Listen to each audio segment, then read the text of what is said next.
దైవజనులు సిద్దిపేట ప్రకాష్ గారని ఓ సహోదరి గురించి చెప్పారు. ఆ సహోదరి కుటుంబం బహుగా దీవించబడింది. కుమార్తె డాక్టర్ ఎంఎస్, కుమారుడు సాఫ్ట్వేర్ ఇంజనీర్. నెలకొచ్చి 3-4 లక్షల రూపాయలు సంపాదించే స్థితిమంతుడు. కానీ ఆదివారం మందిరానికి రాడట. చిన్నప్పుడు సండే స్కూల్లో బాగానే వచ్చేవాడు. యవన వయసు ప్రారంభంలో చక్కగానే దేవుని దగ్గరికి వచ్చేవాడు. ఎప్పుడైతే ఇంజనీర్లోకి ఎంటర్ అయ్యాడో మెల్లిగా దేవునికి దూరం అయిపోయాడట. తల్లి కొన్ని రోజులు బట్టి భోజనం మాని బక్క చిక్కిన శరీరంతో కొడుకు కనపడుతుంది. కొడుకు అడిగాడట, మమ్మీ ఏంటి మమ్మీ నువ్వు భోజనం చేయట్లేదు, ఏంటి కంటారా నిద్రపోవట్లేదు, ఏమైంది మమ్మీ? కొడుకు తల్లిని అడిగితే ఆ తల్లి చెప్తుందట, ఇంట్లో శవాన్ని పెట్టుకొని ఎట్లా కడుపు నిండా భోజనం చేయగలిగేదిరా. ఏంటి మమ్మీ ఏమన్నారు? ఇంట్లో శవమా? నాన్న సెంట్రల్ గవర్నమెంట్ ఎంప్లాయ్, సజీవంగానే ఉన్నాడు.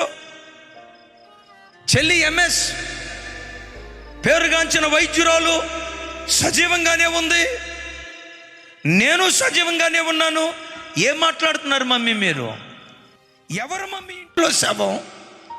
అపోస్తులైన పౌలు గారు అంటారు కదా, పాపము చేత అపరాధము చేత మీరు చచ్చిన వారు ఉండగా, పాపం చేసే ప్రతివాడు చచ్చినవాడు వాక్యం ఉంటుంది కదా, పాపం చేసే ప్రతివాడు చచ్చినవాడు అని వాక్యం ఉంటుంది కదా.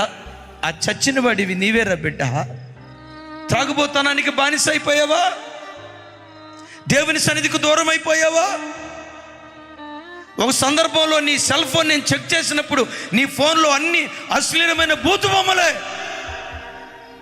నా దృష్టిలో నువ్వు ఎవరివో తెలుసా? చచ్చినోడివిరా, చచ్చినోడివి. చచ్చిన నిన్ను ఇంట్లో పెట్టుకొని కడుపు నిండా ఎలా భోజనం చేసేదిరా? చచ్చిన నిన్ను ఇంట్లో పెట్టుకొని ఎట్లా కంటారా నిద్రపోయేదిరా? ఆధ్యాత్మికంగా నువ్వు చచ్చిన అనుభవంలో ఉన్నవాడివి.